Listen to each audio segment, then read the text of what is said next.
ஆன்மீக நண்பர்களுக்கு அன்பான வணக்கம். பொதுவாகவே நம் முன்னோர்கள் சாந்த ஸ்வரூபமாக இருக்கக்கூடிய தெய்வ விக்கிரகங்களை மட்டுமே வீட்டில் வைத்து வழிபடுவார்கள். படமாக இருந்தாலும் இதே நிபந்தனைதான். ஒரு விரல் நீளத்திற்கு மேலே தெய்வ உலோக விக்கிரகங்களை வீட்டில் வைத்திருந்தால் அதை முறைப்படி பூஜை செய்ய வேண்டும் என்பது ஆகம விதியாகும். அப்படி செய்ய முடியாதவர்கள் அதனை வீட்டில் வைப்பதே தவிர்க்க வேண்டும் என்பது நம் முன்னோர் கூற்று.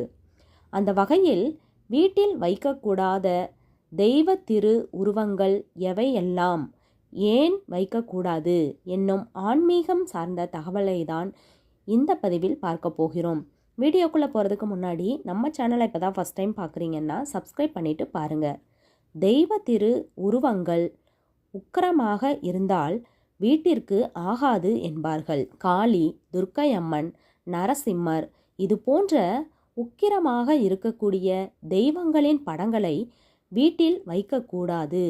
இதே தெய்வங்கள் சாந்த ஸ்வரூபமான தோற்றத்தில் வைத்தால் தவறில்லை.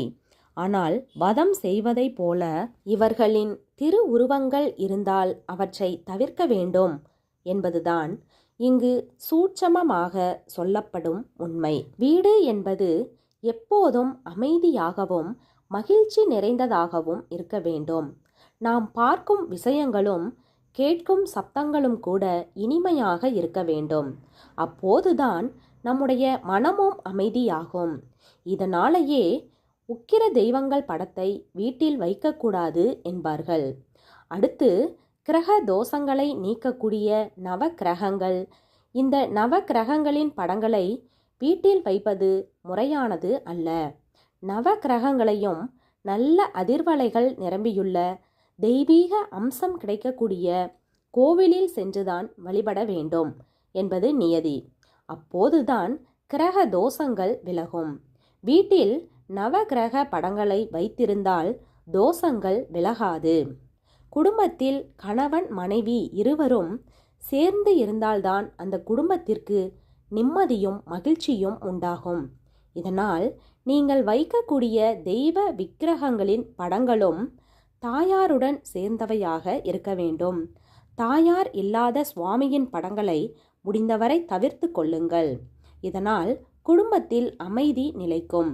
சிவம் இல்லையேல் சக்தி இல்லை, சக்தி இல்லையேல் சிவம் இல்லை என்பது போல தாயாரும் சுவாமியும் சேர்ந்து இருக்கும் படத்திற்கு தான் வலிமை அதிகம். மகாலட்சுமியானவள் மென்மையானவள். இவள் நிற்கும்படியான படத்தையோ விக்கிரகத்தையோ வைத்திருக்க கூடாது. தாமரை மலரில் மலர்ந்த முகத்துடன் அமர்ந்திருக்கும்படியான படங்களையும் விக்கிரகங்களையும் வைத்திருந்தால் அங்கு செல்வத்திற்கு குறைவிருக்காது. இவளின் கால்கள் வைத்தால் வீட்டில் செல்வம் தங்காது என்பார்கள்.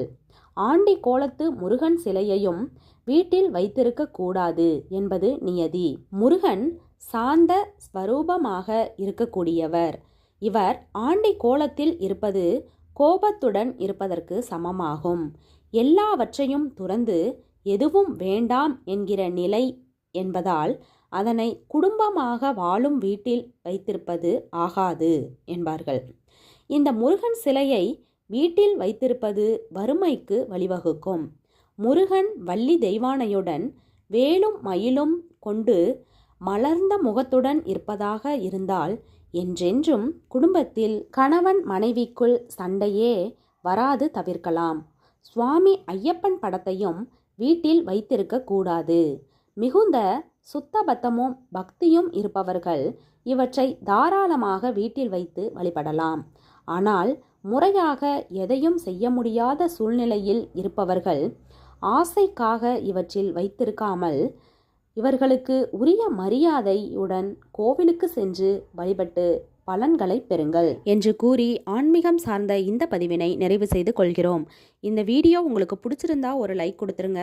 பயனுள்ளதாக இருந்தால் உங்கள் ஃப்ரெண்ட்ஸ் அண்ட் ஃபேமிலிக்கும் ஷேர் பண்ணுங்கள். இது மாதிரியான பல பயனுள்ள ஆன்மீக தகவல்கள் தெரிஞ்சுக்கணும்னா நம்ம சேனலை மறக்காமல் சப்ஸ்கிரைப் பண்ணி வச்சுக்கோங்க. நன்றி, வணக்கம்.